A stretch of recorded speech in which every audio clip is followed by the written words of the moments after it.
राम राम सारे भाइयों ने। तो कैसो आप सब। और मैं और मेरा दोस्त निकल देते ट्रैक्टर लेके सीधा टैंकर बांधने के लिए। अपने ट्रैक्टर में पटरी नहीं थी तो अपन पुराने घोड़े से पटरी निकाल कर और चल देते टैंकर बांधने के लिए।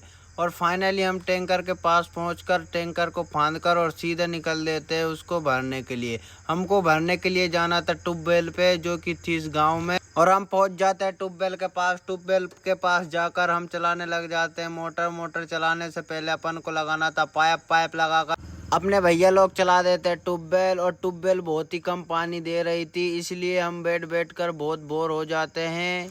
बाद में 2.5 घंटे के बाद अपना टैंकर भरा चुका था फुल।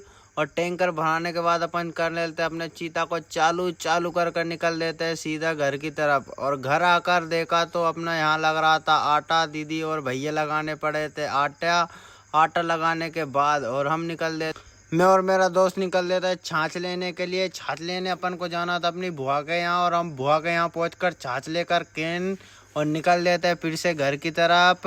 और घर आकर देखा तो यहाँ पे अपने लजीज बाटी बन रही थी और इधर आग लगी हुई थी। अपन बाटी को इसमें ही तो सेकेंगे। और फिर उसके बाद हमारे गांव में लाइट नहीं आ रही थी हम लाइट जलाने आ जाते मैं और मेरा दोस्त। और लाइट जलाने लगते हैं तो देखो कितनी तेज आग लग रही थी। हमको बहुत ही डर लगता है। फिर हम उस लाइट को कटवाते हैं। लाइट को कटवाने के बाद फिर लाइट जलाकर और हम निकल देते हैं फिर से घर की तरफ। और हमको हो जाती है शाम होने के बाद मेहमान को खाना माना खिलाकर हमको भी भूख लगी थी। हम भी खाना खाकर फिर आ जाते हैं सीधा मिरागवास स्प्राइट लेने के लिए। और मैं और मेरी टीम स्प्राइट पीकर और फिर लग जाते हैं काम पे। बड़े भैया लगे पड़े थे पूरी बनाने और इधर चल रहे थे भजन कीर्तन। हमको बड़ा आनंद आ रहा था। और अपने बोर बड़े भैया पूरी निकालते हैं फिर हमको ये ड्यूटी संभलाई जाती है। फिर भाजी माजी बनाकर और हम कर लेते हैं प्याज पटकने लग जाते हैं।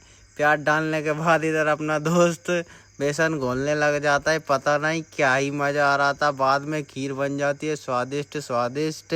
खीर बनने के बाद हमें हो चुकी थी सुबह भी हम पूरी निकालने लग जाते हैं। और हम अपने चाय पीने लग जाते हैं क्योंकि रात भर की नींद थी। हमें हमारी नींद खोलकर और हम गाँव वालों को खिलाकर मिलते हैं।